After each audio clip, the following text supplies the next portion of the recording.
खरे पत्रकार संघातर्फे दरवर्षी महिला दिनानिमित्त पिंपळगाव पोलीस स्टेशन हद्दीतील विविध क्षेत्रात उल्लेखनीय काम करणाऱ्या कर्तव्यशील महिलांचा नारी सन्मान पुरस्काराने गौरव करण्यात येतो। यावर्षी देखील वरखेडी येथील पीडी बडोला माध्यमिक विद्यालयात सोमवारी सकाळी 10 वाजता जागतिक महिला दिनानिमित्त कार्यक्रमाचे आयोजन करण्यात आले होते।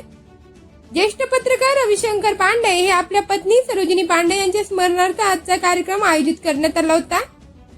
कार्यक्रमाच्या अध्यक्षस्थानी पाचोरा नगराध्यक्ष सुनीता पाटील तर प्रमुख पाहुणे म्हणून खासदार स्मिता वाघ यांची सुकन्या भैरवी वाघ पालांडे तसेच पिंपळगाव पोलीस स्टेशनचे सहाय्यक पोलीस निरीक्षक कल्याणी वर्मा, पाचोरा येथील प्राध्यापिका जयश्री वर्मा तसेच वरखेडीचे सरपंच सविता पाटील, सांगवी येथील सरपंच सुवर्णा पाटील, कुराड येथील गंगाबाई कुमावत, मुख्याध्यापिका ग्रामपंचायत सदस्य मीराबाई परदेसी, पी.एन. पाटील, श्वेता पाटील, लताबाई काटे, बालकीर्तनकार श्वेता दुधे अशा विविध क्षेत्रातील एकूण 21 कर्तृत्ववान महिलांचा शाल सिल्वर ट्रॉफी देऊन सन्मान करण्यात आला।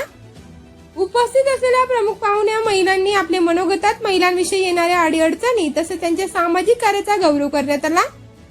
त्याचप्रमाणे कार्यक्रम यशस्वीरित्या पार पाडण्यासाठी संदीप पाटील, बडोला शाळेचे शिक्षक व शिक्षिका, विद्यार्थी तसेच पिंपळगाव परिसर पत्रकार संघाचे सर्व पत्रकार बांधवांचे कार्यक्रमात सहकार्य लाभले।